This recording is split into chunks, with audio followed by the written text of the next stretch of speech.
বন্ধাকবিখিনি সিজাই ল'লোঁ। এতিয়া এইখিনি কাঢ়ি থৈ দিম। তাৰ লগতে ৰেডি কৰি ল'বলৈ লৈছোঁ মছলাখিনি। তাৰ বাবে বিলাহী, নহৰু, পিঁয়াজ আৰু ভাজি লোৱা কাজু কেইটামান, এইখিনি গোটেইখিনি মিক্সিত মাৰি ল'ম। তাৰপিছত বাকীখিনি চাই থাকক। এতিয়া মই ইয়াত লৈ লৈছোঁ হালধি, নিমখ, অকণমান গৰম মছলা, কৰ্ণফ্ল'ৰ আৰু জলকীয়া গুড়ি। এই গোটেইখিনি একেলগে মিলাই ইয়াতে সিজাই লোৱা বন্ধাকবিখিনি অলপ অলপ লেটিয়াই দিম। এতিয়া সানি লোৱা বন্ধাকবি টুকুৰাখিনি মই তেলত অকণমান ভাজি ল'ম ৰঙচুৱা হোৱাকৈ।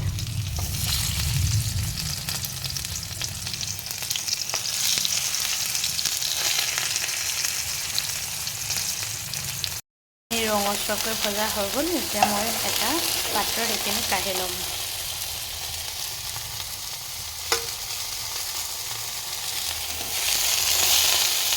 এতিয়া সেইখন কেৰাহীতে অকণমান তেল দি ইয়াত গোটা জিৰা আৰু শুকান জলকীয়া এটা দি দিছোঁ। অকণমান ৰঙচুৱা হ'লত ইয়াতে পিচি লোৱা গোটেই বস্তুখিনি দি দিছোঁ। এতিয়া ইয়াত সোৱাদ অনুসৰি নিমখ আৰু হালধি দিলোঁ আৰু ইয়াতে দি দিম গাখীৰৰ সৰ। সৰখিনি আমি গাখীৰৰ পৰা কাটি কাটি ফ্ৰিজত ভৰাই থৈ দিওঁ, সেইবাবে অলপ গোটা হৈ আছে। এতিয়া সকলোখিনি ভালদৰে মিলাই অলপ সময় তেল বিৰিঙা দেখি এইখিনি ভাজিম। সৰখিনি গলি গৈছে, মছলাৰ পৰা তেল ওলাবলৈ ধৰিছে।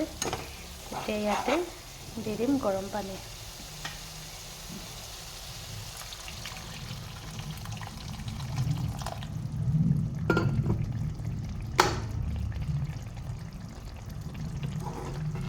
এইখিনি অলপ সময় উতলিব দিম। ধৰিছে, এতিয়া বন্ধাকবি টুকুৰাকেইটা এইদৰে ইয়াতে দি দিম।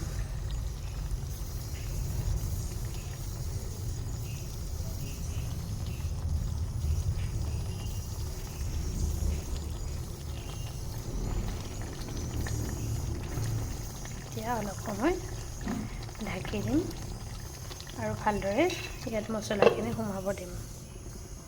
আমাৰ হৈ গৈছে বন্ধাকবিৰ তৰকাৰী, অকণমান বেলেগ ধৰণে। এতিয়া ইয়াতে মই ক্ৰীম দি দিছোঁ। খাবলৈ খুবেই সুন্দৰ হ'ব।